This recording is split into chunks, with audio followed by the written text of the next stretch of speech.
right, just got above Gray Eagle on the Deschutes River below Maupin. Gray Eagle is a day use area, just kind of on the other side of those bushes. I'm going to try this spot right down here for some trout fishing.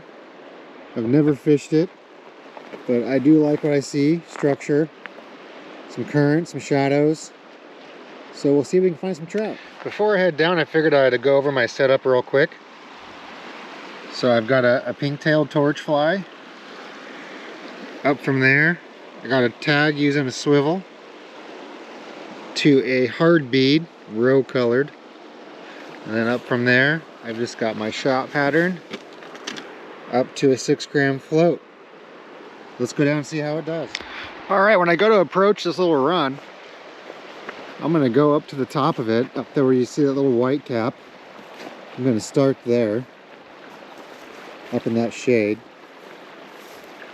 And with float fishing, you use the current and you work the river going down. So I'm gonna work at this whole stretch all the way down till you can kind of see where that other little rapid forms. Starts getting real shallow there, so I'll stop there, then skip down a little further and finish off the run. All right, just hooked one. See if we can't bring her in, get her on video.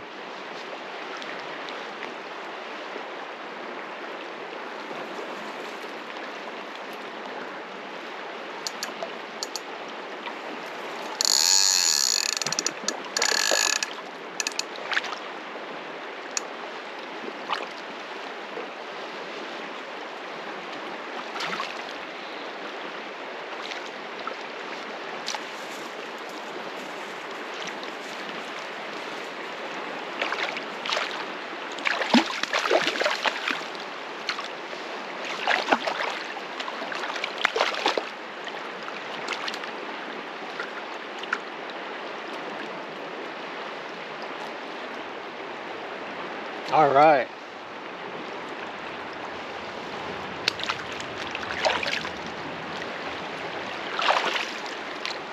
All right, well, after doing the first couple of videos, I imagine it's time to introduce my fishing partner. Her name is Kelly. She is with me 90% of the time. Oh, Kelly. Kelly. You ignore me? Are you camera shy? She's camera shy. She's a lab whippet. I've had her for 6 years, and she loves going to the river. This is kind of what she does. She just sits there and suns herself. Oh, Kelly. Come here. Come here, Kelly. Oh, you little shit. All right, here we are at Gray Eagle. Day use. I'm gonna go and fish right down there. I have a good friend in town who fishes a lot. And he says this is one of his best spots. I kind of want to call BS because this is one of the most fished spots of the river.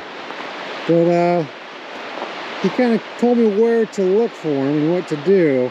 So let's see what I can find. Alright, so here we are at my buddy's favorite spot. Since he catches a lot of fish here. I've fished here before a couple times and I never got anything. So he kind of told me where they lie. They kind of lie in an odd spot in this pool. So I'm going to take my float, see if I can't get it drifted around and come through and there's a flood or there's overhanging branches on it, there's a structure right there. He says they lie right in between the two. And most people fish this hole right out in front and over there on the fast, slow water to fast water seam. So no one ever comes to the back in here. And that's where the fish are lying. So we'll give it a shot and see if we can find it. Alright, I imagine some of you have watched my first 2 videos and are wondering what kind of reel this is. It is a Centerpin reel. They've been around for decades. They're not very common on the West Coast. You go up into Canada, the East Coast, even Alaska, they're much more common. They never really gained popularity on the West Coast for whatever reason. The advantages to a Centerpin is you can get a drag feed drift because there's no built-in drag. There's just a center shaft, some bearings, and it free spins. So when you cast your line out with your bait and the float, you get it in the current, and then the reel automatically matches the pace of the current. And then you can feather it with your finger. You know, if you want to slow it down or let it speed up, or if it gets going, gains momentum, it'll feed too fast. You know, so you can feather it with your finger. And the biggest part that why I Centerpin is when you hook onto a nice 20-inch steelhead and you have no mechanical man-made drag to aid you, you're having to apply finger pressure like that. Some do it like this or like this. I like to do the combination between these two fingers to apply my drag. It's just next level fun. You know, the drags are an advantage, but if you're looking for a much more mono style fishing, the Centerpin might be for you. All right, so we've talked a little bit about what a Centerpin is. Now I'm going to show you how to cast one. It definitely takes practice. It's something you just got to go out and practice and commit to learning how to do it. Anybody can learn how to do it. It just takes a little bit of practice and commitment. Yeah, no different than fly fishing. Learn how to cast a single hand or a spey rod. You just got to go out and practice. The first cast I would recommend any beginner. It's got a bunch of names: West Coast swing, BC swing. So basically a swing cast. And all a swing cast is, you hold your rod tip up high and you let gravity pull the weight down, and as it's going, you swing it out. You know, it's great for beginners or people are running a lot heavier setups. I'm running a fairly light setup right now, so that's not the greatest cast for me. But it's the first one to learn because it gets you fishing, it gets you on the river, and it gets you catching fish. From there, you would want to progress into a more timing-related cast, like the Wallace. The Wallace is very similar, rod tip high. You want to leave about 2 feet from your float to the rod tip. And then from there, you're going to take this hand and actually pull and get this spool going. You know, you gotta get it going. That's a big round thing that has to get spinning to enable your cast. So it's a combination. Pull, swing it out. And the biggest mistake that people make is this offhand. Once they cast out, they just drop it real quick. You want to pull and then guide that line back to the reel. Otherwise, you'll get it flopping off on the side a bunch like that, and it gets really annoying.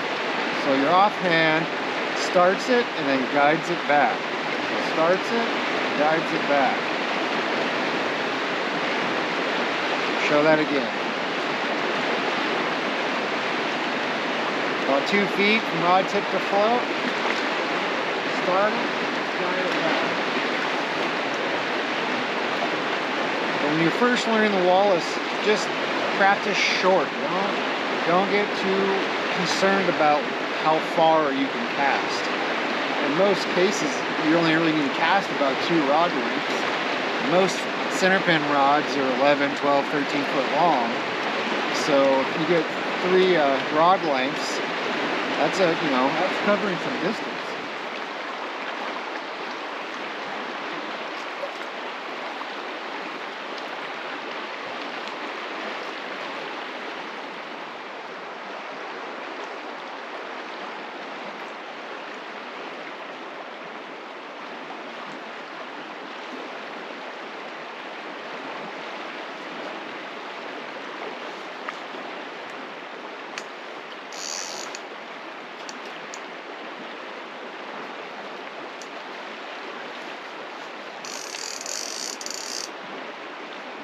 Oh baby, oh beautiful, beautiful red band.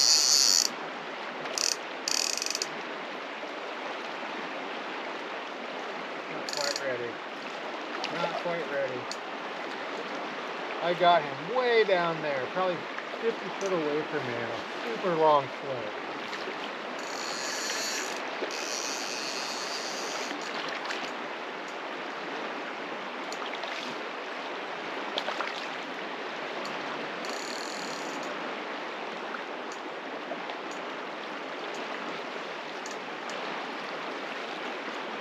Beautiful fish. Wow.